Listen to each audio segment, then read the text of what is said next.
आज TP book club में हम डिस्कस करेंगे tale of millions by major Rafiqul इस्लाम।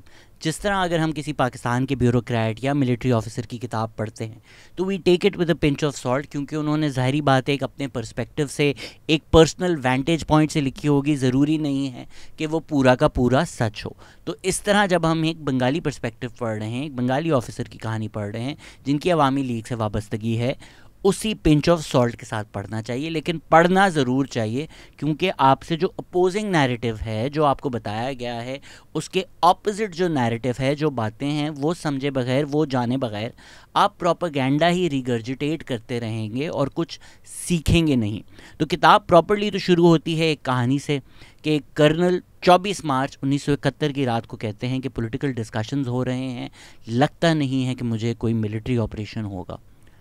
25 मार्च 1971 अगले दिन उसी कर्नल का कत्ल हो जाता है। किताब प्रॉपरली शुरू होती है 1971 जो हुआ है उसके जो वजूहात हैं। एक तो ये है कि बंगालियों को लगता था कि 1947 अंग्रेज़ों के जाने के बाद से उनकी हुक्मरानी नहीं आई, हुक्मरान की बस शक्लें बदल गई हैं, प्रॉपर एमेंसिपेशन नहीं हुई। मोहम्मद अली जिन्ना ने ढाका में सिर्फ उर्दू को स्टेट लैंग्वेज डिक्लेयर किया। 21 फरवरी 1952 में बंगाली स्टूडेंट्स को एक प्रोटेस्ट में पाकिस्तानी पुलिस ने गोलियां मार दी, जिसमें 20 लोग मरे, 100 लोग इंजर्ड हुए। फिर जब अयूब खान ने एब्डो किया, जिसमें उन्होंने पॉलिटिशियंस को बैन कर दिया, पॉलिटिक्स को ही एसेंशली बैन कर दिया। हमारी एक पूरी अलग वीडियो है एब्डो के ऊपर। रफ़ीकुल इस्लाम लिखते हैं कि ईस्ट पाकिस्तान के जो लोग हैं वो अयूब खान की रिप्रेसिव पॉलिसीज़ के मेन विक्टिम्स थे। उन्होंने कई दफ़ा शेख मुजीबुर रहमान को भी जेल में रखा। अब ये पढ़ना इसलिए भी ज़रूरी है क्योंकि जो इस खित्ते की कहानी है वो तो आप रिप्रेस करते हैं, वो तो आप सुनाने नहीं देते। इधर तो हम सिर्फ यही बोल सकते हैं कि अयूब खान बहुत अच्छे थे, सब लोग उनकी पॉलिसीज़ से खुश थे, क्योंकि आपको एक अमीर तबका जो है, history is written by the victor, they decide what the history will B.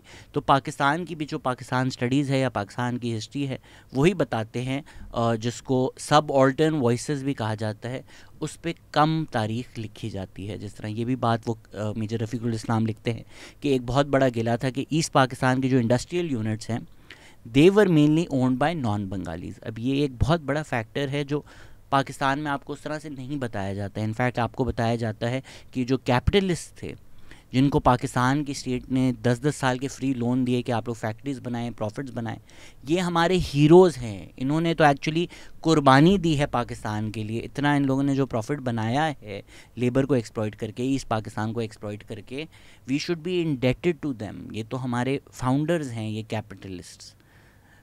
जब आप दूसरा पर्सपेक्टिव पढ़ें, आवाम का पर्सपेक्टिव पढ़ें, लोगों का पर्सपेक्टिव पढ़ें, तो ये जो आपके थोड़े नोशंस हैं ना, ये भी चैलेंज होते हैं। 1965 में East Pakistan was left to the mercy of God. सिर्फ एक ही इन्फेंट्री डिवीज़न थी, वो भी फुल स्ट्रेंथ नहीं थी, नेवी नहीं थी, एयरफोर्स नहीं थी। तो वो जो एक एलियनेशन की कैफियत है कि भाई हम भी आपका मुल्क है, अगर इंडिया अटैक करेगा तो हमें भी करेगा, आपने तो हमें छोड़ ही दिया है, ये और बढ़ गई उस वक्त। साथ ही साथ ये भी लिखा हुआ है कि अयूब खान ने बंगालियों के बारे में कहा था, they have all the inhibitions of downtrodden races. तो ये जो एक रेसिज्म है कि बंगाली तो हमसे कमतर एक कौम है। अगरतला कंस्पिरेसी के केस के बाद मुजीबुर रहमान को अरेस्ट किया गया, ईस्ट पाकिस्तान में प्रोटेस्ट हुए, उसमें 100 प्रोटेस्टर्स को मार दिया गया। फिर जब इलेक्शन अनाउंस भी हुए तो एक आइडिया था बंगाल में कि वेस्ट पाकिस्तान की लीडरशिप कभी भी ईस्ट पाकिस्तान की लीडरशिप को नहीं आने देगी। फिर सबने देखा किस तरह 1970 के इलेक्शंस को रिग करने की कोशिश की गई, उसके बावजूद अवामी लीग ने स्वीप किया, जिसकी वजह से ईस्ट पाकिस्तान में वेस्ट पाकिस्तान के लिए बहुत ज़्यादा रेजेंटमेंट थी। साथ ही साथ पिछले साल 1970 में जो भोला साइक्लोन आया था, जो बहुत बड़ा साइक्लोन था, उसमें भी वेस्ट पाकिस्तान ने एडिक्वेट रिलीफ और हेल्प नहीं प्रोवाइड की ईस्ट पाकिस्तान के लोगों को। तो ईस्ट पाकिस्तान के लोगों को लग रहा था कि हमें ना राइट्स मिल रहे हैं, हमें ना रिसोर्सेज मिल रही हैं, इनफैक्ट हम लोग एक्सप्लॉइट हो रहे हैं। एक और वजह जिसकी वजह से आपको ये किताब पढ़ना चाहिए कि certain notions just become popular by virtue of repeating them, कि बार बार पाकिस्तान में चीज़ें कही जाती हैं तो वो सच बन जाती हैं। पर अगर आप टाइमलाइन देखें तो वो टाइमलाइन पर आती नहीं हैं। जिस तरह एज अर्ली एज जनवरी 1971 पाकिस्तान आर्मी के 9th और 16 डिवीजन्स को कह दिया गया था to stay on standby. ये आर्मी की रिजर्व स्ट्राइकिंग फोर्स होती है। तो पाकिस्तान में तो यही कहा जाता है ना कि जुल्फ़िकार अली भुट्टो की एम्बिशन थी, या जो वो असेंबली सेशन बुलाना था उसमें जुल्फ़िकार अली भुट्टो ने जाने से मना कर दिया, या मुजीबुर रहमान की जो मार्च की स्पीच है उसकी वजह से हुआ, चीज़ें एस्केलेट हुई।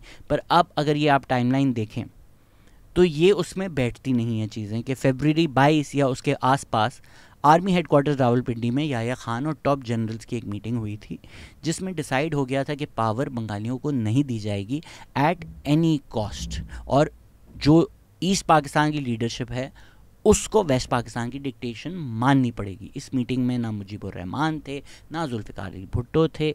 यही कुछ वजूहात हैं जिसकी वजह से अगर आप 1971 की मेरी वीडियो देखें तो मैं पॉलिटिशियंस को कम ब्लेम करता हूँ। ऐसा नहीं है कि वो ब्लेम फ्री थे या उनका कोई रोल नहीं था, बिल्कुल था, लेकिन क्योंकि तारीख़ में उनको मेन विलन्स बताया जाता है और ये सारी बातें नहीं बताई जाती, इसलिए मेरी 1971 की वीडियो में फोकस सिविलियंस पे कम था।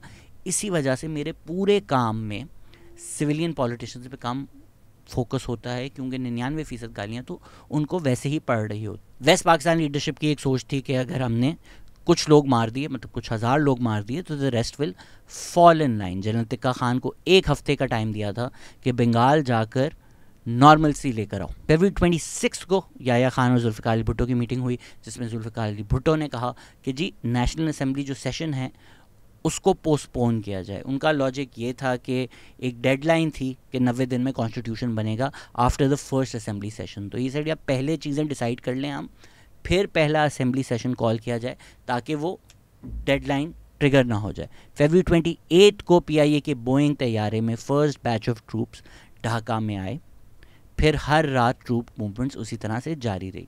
मेजर रफ़ीकुल इस्लाम लिखते हैं कि क्योंकि इंडिया के ऊपर से फ़्लाइट्स बैंड थी और ये जो रेजिमेंट्स आ रहे थे ये खेड़ियाँ और क्वेटा कैंट से आ रहे थे, तो इनको वहाँ से ईस्ट पाकिस्तान तक मूव करने में भी एटलीस्ट 2-3 हफ्ते पहले इनको बताया गया होगा ताकि वो प्रिपेयर कर सकें, वो मूव कर सकें।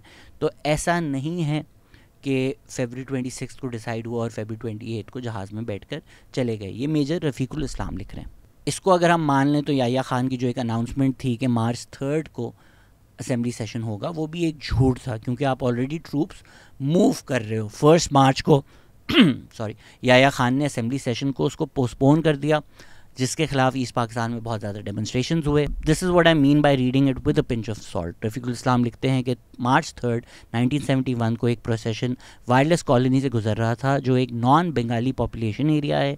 वहाँ आप उन पर गोलियाँ चलाई गई। मेजर रफ़ीकुल इस्लाम ये भी कहते हैं कि 20th बलोच रेजिमेंट के लोग सिविलियन क्लोथ्स में डिस्गाइज थे। अब क्योंकि वो एक पर्सपेक्टिव से देख रहे हैं, ये हर केस को इंडिपेंडेंटली वेरीफाई करना पड़ेगा, पढ़ना पड़ेगा through independent sources to know exactly what happened. इन्होंने ज़ाहिरी बात है अपनी किताब में अंडरप्ले किया है। मेरी राय अगर आप जानें तो ज़ाहिरी बात है वेस्ट पाकिस्तान की लीडरशिप और जो हमने वायलेंस किया वो प्राइमरी रिस्पॉन्सिबल हैं। पर ये कहना कि नॉन बंगालीज़ के ख़िलाफ़ बंगालीज़ ने वायलेंस नहीं किया या कुछ नॉन बंगाली कम्युनिटीज़ पर आर्म फोर्सेस ने वायलेंस नहीं किया, ये भी बिल्कुल झूठ होगा। ये एक फैक्टर है जो मुझे लगता है कि बिल्कुल ही अंडरप्ले किया गया है किताब में।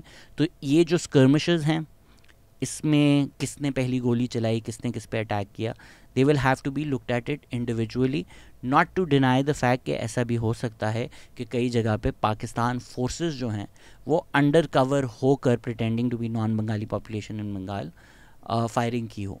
Anything is possible, but take just major Rafiqul Islam saying it is not enough evidence for me personally. March 3 को बलोच 22 रेजिमेंट जो है उसको एयरलिफ्ट कर पहुंचा दिया गया था ढाका। मार्च 7 की जो स्पीच है शेख मुजीबुर रहमान की, सारी टेंशन उस बारे में थी। मार्च 6 को याह्या खान ने अनाउंस कर दिया कि जो नेशनल असम्बली सेशन है वो 25 मार्च को होगा, इसलिए कि ऐसा ना हो कि शेख मुजीबुर रहमान 7 मार्च को इंडिपेंडेंस डिक्लेयर कर दें। प्लस वो आप हिस्ट्री में भी अपने आप को एब्जॉल्व कर देते हो। You can tell that story कि यार हमने तो अनाउंस कर दिया था 25 को होगा, लेकिन 7 मार्च को शेख मुजीबुर रहमान ने अनाउंस कर दिया, तो फिर हमें मिलिट्री ऑपरेशन करना पड़ा। हम तो चाहते थे नेशनल असम्बली सेशन हो, लेकिन देखे ना उन्होंने क्या कर दिया। तो ये भी एक playing to the gallery movements होती हैं, अनाउंसमेंट्स होती हैं। अगेन इनमें कितनी सदाकत है वो आपको जो बाकी चीज़ें हो रही हैं उसके पस मंज़र में आप देखेंगे तो आपको समझ में आ जाएगी। उसी दिन जनरल तिक्का खान को ईस्ट पाकिस्तान का गवर्नर भी लगा दिया था। साथ ही साथ ईस्ट पाकिस्तान के लोगों को भी समझ में आ गया था। मेजर रफ़ीकुल इस्लाम लिखते हैं कि मार्च 6 की शाम को उन्होंने ईस्ट पाकिस्तान राइफल से मिलकर प्लान बनाए और कोड वर्ड्स बनाए कि arrange some wood for me. इस कोड का मतलब है कि स्टैंड बाय। 1 घंटे का नोटिस है आपके पास, और अगर ये मैं अनाउंस करूं कि bring some wood for me, तो इसका मतलब है कि जो सारी हॉस्टाइल फोर्सेस हैं उनको एलिमिनेट कर दो।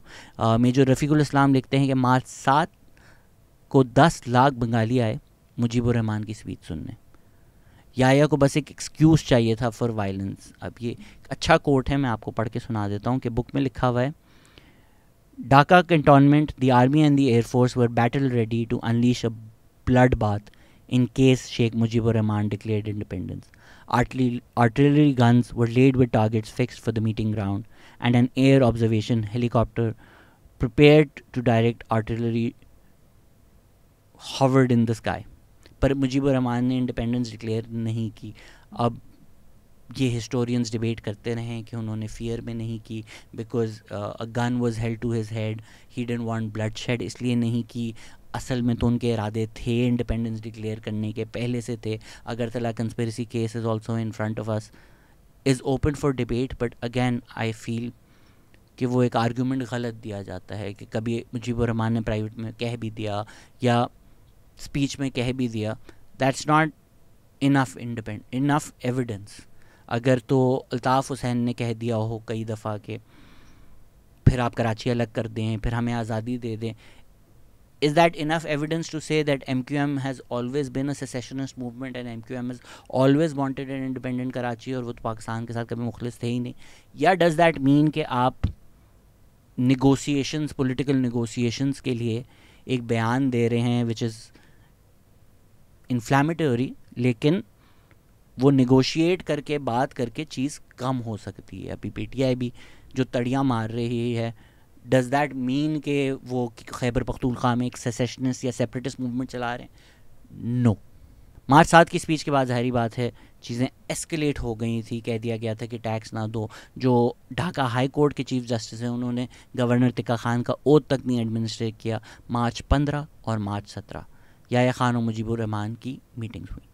मार्च 21 को भुट्टो अराइव्ड इन ढाका और यहाँ उनकी याया खान के साथ मुलाकात हुई। यहाँ याया खान, जुल्फ़िकार अली भुट्टो, शेख मुजीबुर रहमान की भी मीटिंग हुई। One can say maybe this was the last chance के कुछ निगोशिएट हो जाए। Please go and watch our video on 1971, उसमें हम काफ़ी डिटेल में डिस्कस कर रहे होते हैं। मेरी नज़र में the stumbling block was Yahya Khan. Political problems have political solutions.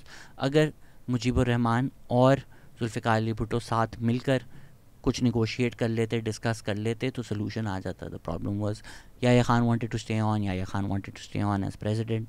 I can debate this with anybody and provide evidence why I think that, but that in my opinion, personal opinion, was the stumbling block कि याया खान को power नहीं छोड़नी थी इतनी जल्दी। तो फिर बड़ा मुश्किल हो जाता कि याया खान भी हैं, जुल्फ़िकार अली भुट्टो भी हैं, मुजीबुर रहमान भी हैं, इतने लोगों में कोई पावर शेयरिंग मॉडल करना मुश्किल हो जाता। साथ ही साथ क्या वेस्ट पाकिस्तान जेन्युइन लीडरशिप देता ईस्ट पाकिस्तान को? No, that was not going to happen. National assembly session को फिर से पोस्टपोन कर दिया गया। साथ ही साथ 23 मार्च रिपब्लिक डे की जो सेलिब्रेशन हैं उनको कैंसिल कर दिया गया। मार्च 24 को जनरल हमीद ने ब्रिगेडियर मुजम्दूर को हटाकर ब्रिगेडियर अंसारी को लगा दिया ताकि आर्म्स और एम्यूनिशन जो आ रहे हैं वो और जल्दी हों। इससे और सस्पेशन बढ़ गया कि भाई क्यों इतनी एस्केलेशन हो रही है, क्यों इतनी जल्दी है, क्या होने वाला है। मार्च 24 को एक आर्मी हेलीकॉप्टर ने ढाका में, जिसमें ऑपरेशन के ऑर्डर साइन थे by chief of general staff general Hamid Khan, authenticated by Yahya Khan, इस सील्ड डॉक्यूमेंट को लोगों तक पहुंचाया और उसके बाद जो कैंटोनमेंट एरियाज़ हैं उसमें एक्टिविटीज़ शुरू हो गई। जब लोगों ने देखा जल्द से जल्द याया खान प्रेसिडेंट हाउस से जा रहे हैं, निकल रहे हैं, and tank started rolling towards Dhaka, it was clear for everybody to see what was going to happen next.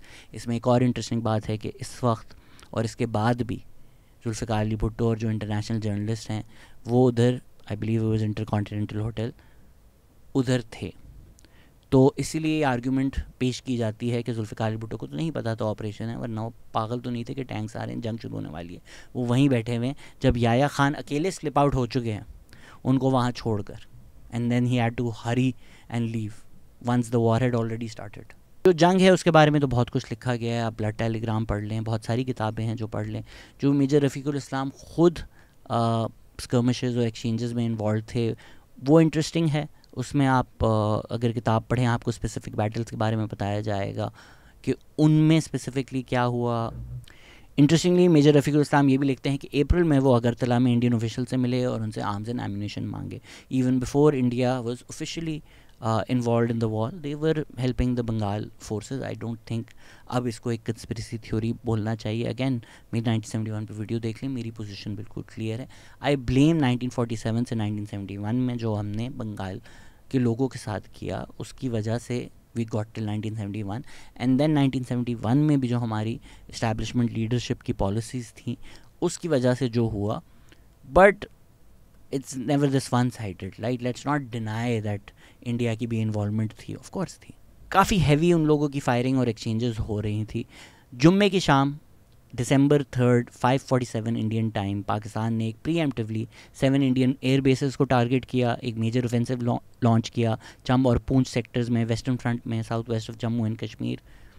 And just 3 days later December 6 को इंदिरा गांधी ने बांग्लादेश को as an independent and sovereign state recognise कर लिया था, और 16 दिसंबर को general Niazi surrendered and the war was over.